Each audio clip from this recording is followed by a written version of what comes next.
11, le verset 26 à 30. Combien d'entre vous, probablement, vous avez déjà entendu lors d'une prédication, un pasteur, un prédicateur qui dit il y a des bénédictions au sujet associées à l'obéissance à Dieu. Lorsqu'on considère ce que la Bible nous dit, est-ce que vous avez déjà entendu ça? Les bénédictions associées à l'obéissance à Dieu.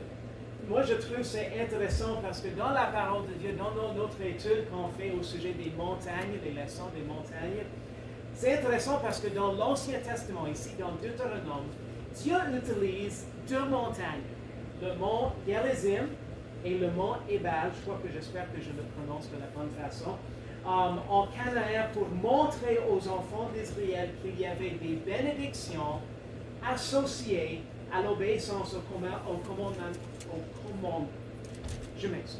commandement de Dieu et des malédictions comme suite à la désobéissance. Alors vous êtes rendus dans Deutéronome chapitre 11, les versets 26 à 30. Moi je vais demander votre implication, donc s'il y a ceux qui voudraient prendre un verset chacun, Deutéronome chapitre 11, les versets 26 à 30, s'il vous plaît. Voyez, je mets aujourd'hui devant vous la bénédiction et la malédiction. La bénédiction, c'est de vous laisser au commandement de l'Éternel votre Dieu, que je vous prescris aujourd'hui.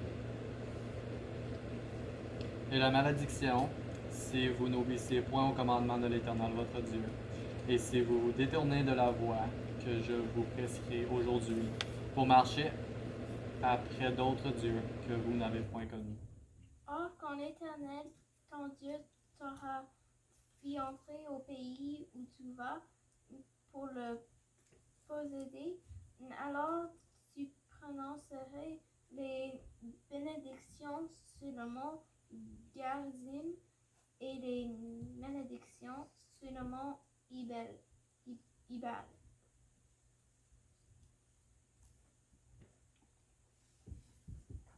Ne sentiez pas au-delà du Jourdain, vers le chemin du soleil couchant, au pays des Cananéens qui demeurent dans la campagne vis-à-vis de Gilgal, près des chênes de Morée. Merci Seigneur pour ce temps ensemble. Seigneur, je te demande que tu puisses nous guider dans ta parole, Seigneur, et aide-nous de bien, Seigneur, prendre à cœur ton enseignement, Seigneur, dans ta parole. Au nom de Jésus, je prie. Amen. Juste pour donner un petit peu d'un résumé de ce récit, ce que la Bible nous dit ici dans ces versets, ces deux montagnes étaient séparées par une vallée. Et cette vallée et ces deux montagnes se situaient près de Sichem, en Israël. Dieu a voulu vraiment que ces lois soient écrites sur des pierres, qu'un autel soit construit, que des sacrifices, lui, y soient offerts, et que ces commandements soient lus devant son peuple, ici, avec ces deux montagnes, pour donner un genre d'image à son peuple.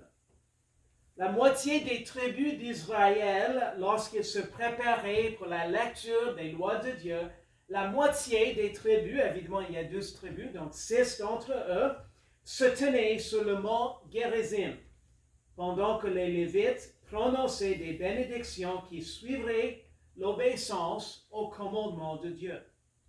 Les 6 autres tribus d'Israël devaient se tenir sur le mont Ebal, tandis que les Lévites prononçaient des malédictions qui découleraient de la désobéissance au commandement de Dieu. Dans chaque cas, alors que les Lévites lisaient les lois de Dieu, les gens devaient dire, après qu'ils avaient terminé, ils devaient dire Amen. Intéressant lorsqu'on considère ces deux montagnes. Comment est-ce qu'un tel événement, la lecture des lois de Dieu, comment est-ce qu'un tel événement aurait pu, si on peut dire, avoir un impact sur la nation d'Israël? Mais on va prendre des informations au sujet de ces deux montagnes. Je crois que ça va vous aider à avoir une belle, si on peut dire, une image, pour ainsi dire, si on peut dire comme oculaire, pour ainsi dire, au sujet des conditions autour de ces deux montagnes. En raison des conditions météorologiques dans la région de ces deux montagnes, le mont Ébal, c'était une montagne de climat aride, alors très sec, alors peu ou aucune végétation là-dessus, tandis que le mont Gerizim, ça nous présente de la végétation. Et c'est juste à cause des conditions météorologiques, et probablement vous connaissez, vous avez connu peut-être à un moment donné des tels endroits qui sont arides, qui sont secs. Je me rappelle lorsqu'on faisait notre tournée d'église, on était rendu dans, je ne me rappelle pas le nom, pas Kelowna, c'est l'autre, ça commence avec un K un petit peu plus nord, je ne me rappelle pas. Sébastien, est-ce que tu connais? Au nord de, je ne me rappelle pas, en tout cas c'était juste là, j'ai oublié, en tout cas. Mais c'était en Colombie-Britannique, et c'était dans les montagnes, et c'était très, très, très aride. Et moi, je trouvais ça vraiment intéressant parce que même le mois de mars, le mois de février, peut-être on était là, et il n'y avait aucune neige là-bas. Il faisait doux, je crois qu'il faisait comme 7-8 degrés. Et il y avait très peu de végétation. Honnêtement, ça avait l'air comme un désert. À Kamloops, je crois que ça s'appelait Kamloops, si je me rappelle correctement. C'est intéressant parce que à cause des conditions météorologiques de ces deux montagnes, un petit peu comme dans l'ouest du Canada, dans les montagnes rocheuses, il y avait des différents climats, même si c'était pas très loin l'un d'entre l'autre, c'était très, très proche. Mais juste à cause des conditions météorologiques causées par les montagnes, la façon dont les conditions météorologiques que ça jouait avec les montagnes, il y avait peu ou pas de végétation sur le mont Ébal, tandis que le mont Gerizim avait de la végétation. Et cette différence aurait dû donner vraiment à la nation d'Israël, aux 12 tribus, une belle image au sujet de la bénédiction de Dieu et au sujet de la malédiction. Au sujet de la bénédiction de Dieu suite à l'obéissance et au sujet de la malédiction quant à la désobéissance.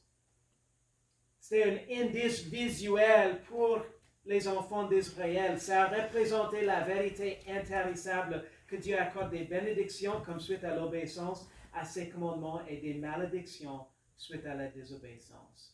Une autre chose intéressante réside dans le fait que presque tous les ennemis des Israélites se situaient au nord de Canaan. Le mont Ébal se situait au nord du mont Gerizim. Je ne crois pas que c'est par hasard que Dieu a utilisé ces deux montagnes pour illustrer aux enfants d'Israël ce principe important. Combien d'entre vous, est-ce que lors d'un apprentissage de quelque chose, est-ce qu'on vous a dit quelque chose dans une classe? C'est intéressant, lorsqu'on apprend quelque chose dans une classe, on peut s'asseoir dans une classe et on peut dire, OK, c'est de cette façon qu'il faut faire une telle chose. Mais savez-vous quoi? Lorsqu'on est, si on peut dire, dans la place à mettre une telle chose en pratique, savez-vous quoi? À ce moment-là, on dit en anglais « it sticks ». Je ne sais pas comment ça colle, je ne sais pas si on peut dire ça colle. Je crois qu'avec cette comme indice visuel, pour ainsi dire, pour les enfants d'Israël, ça aurait dû, si on peut dire, coller, pour ainsi dire, dans leur mémoire, dans leurs esprits. Plus tard dans l'histoire d'Israël, le temple de Dieu, évidemment, se situait à Jérusalem. C'était construit à Jérusalem. Et dans la dédicace du temple, c'est intéressant parce que Salomon a prié pour ceux qui suivraient l'Éternel. Il a prié pour que Dieu entende les prières de ceux qui le suivent. Même s'ils n'étaient pas en mesure d'aller au temple, le seul fait de se tourner dans la direction du temple montrerait leur cœur qui était tourné vers Dieu. Lorsque les Lévites se tenaient dans la vallée entre le mont Ébal vers le nord et le mont Gerizim pour lire les commandements de Dieu, ils regarderaient vers le sud, vers le mont Gerizim, en direction de l'endroit où la ville de Jérusalem serait construite avec le temple de Dieu. En outre, lorsque le royaume d'Israël a été divisé, c'est le royaume de ceux de Juda, comme vous le savez, avec plusieurs rois qui étaient pieux. Tandis que tous les rois du nord ont été des mauvais rois, qui ont amené le peuple à adorer les idoles. La Bible nous enseigne qu'on récolte ce qu'on aime. Et combien d'entre vous, est-ce que vous êtes contents qu'on a une récolte? C'est une bénédiction, n'est-ce pas? Combien d'entre vous, est-ce que vous êtes contents qu'on récolte toujours plus qu'on sème? C'est une bénédiction, n'est-ce pas? Je sais que lorsqu'on a fait le jardin, on a semé des graines de courgettes, des courgettes, je crois que ça se dit bien. On a semé des graines de courgettes. Moi, je suis content qu'on n'a pas, comme quelques mois plus tard, on n'a pas seulement sorti pour récolter quelques graines de courgettes. Moi, j'étais content qu'on a pu récolter des courgettes, n'est-ce pas? Ça donne mieux pour le dîner que seulement des quelques petites graines. Moi, je vais demander à certains de lire. Donc, si quelqu'un peut trouver Josué 1:8, s'il vous plaît, ce serait apprécié. Et quelqu'un d'autre, Éphésiens 6, 1 à 3. Et le dernier verset, les deux derniers versets, on va examiner un autre, Proverbe 13, 13. Et dernièrement, Luc 11, 28. C'est intéressant parce que Dieu avait expressément mis son peuple au défi et enseigné à plusieurs reprises à son peuple l'importance d'obéir à sa parole. Josué 1:8, s'il vous plaît. Que ce livre de la loi ne s'éloigne pas de ta bouche, mais médite-le jour et nuit, afin que tu prennes garde à faire tout ce qui est écrit. Car c'est alors que tu réussir dans tes entreprises et c'est alors que tu prospères. La seule façon, si on peut dire, de succès au sujet de plaire à Dieu dans la vie, c'est obéir à la parole de Dieu. Éphésiens 6, 1 à 3, s'il vous plaît. Quelqu'un a trouvé Éphésiens 6, 1 à 3, s'il vous plaît. Soyez donc des imitateurs de Dieu comme des enfants bien-aimés, et marchez dans la charité comme le Christ qui nous a aimés et s'est offert lui-même à Dieu pour nous en oblation et en victime d'agréable odeur. Que ni la fornication, ni aucune impureté, ni l'avarice ne soit même nommé parmi vous, comme il convient à des saints. Merci beaucoup. C'est intéressant que le premier verset dans Éphésiens, ça parle d'enfants qui obéissent à leurs parents. Savez-vous quoi? On est appelés les enfants de Dieu. Et si on peut dire, on peut prendre ce contexte, un enfant a une vie, si on peut dire, heureuse lorsqu'il apprend à obéir à son père, à sa mère. Cela s'apprend à l'enfant comment obéir aux autorités, aux enseignants, aux employeurs, etc. Proverbe 13, 13. Si quelqu'un a trouvé Proverbe 13, 13, s'il vous plaît. Celui qui méprise la parole se perd, mais celui qui respecte le commandement en aura la récompense. Mm-hmm. Et dernièrement, Luc 11, 28. Mais plutôt, reprit Jésus, heureux ceux qui écoutent la parole de Dieu et qui la mettent en pratique. Mm-hmm. Bien qu'elle puisse sembler facile ou satisfaisante, la vie du méchant, en réalité, c'est une vie très difficile. Le méchant n'est jamais satisfait car les plaisirs du monde ne le contentent jamais. C'est vraiment, effectivement, pour le méchant, sa récompense, c'est l'enfer pour l'éternité. Il n'y a rien sur la terre qui puisse se comparer à ce tourment que le méchant va devoir subir en enfer.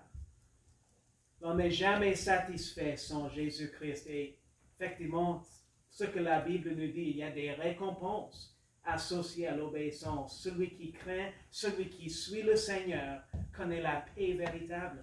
Il connaît également l'authentique espérance et également la vraie satisfaction du cœur. Celui qui est sauvé a l'assurance de la vie éternelle, n'ayant pas besoin d'avoir peur lorsqu'on fait face à la mort. Celui qui craint et qui suit le Seigneur connaît également le vrai bonheur, pas en raison de ce qui se trouve sur la terre qui disparaîtra, pas en raison du fait que la vie ici-bas est toujours 100% parfaite, parce que ce n'est pas le cas non plus, mais en raison de ce qu'ils ont en Jésus-Christ, le Sauveur. Les bénédictions qui sont associées à l'obéissance, les malédictions qui sont liées à la désobéissance. Le mont Gerizim, une montagne qui était, si on peut dire, how do you say lush in French?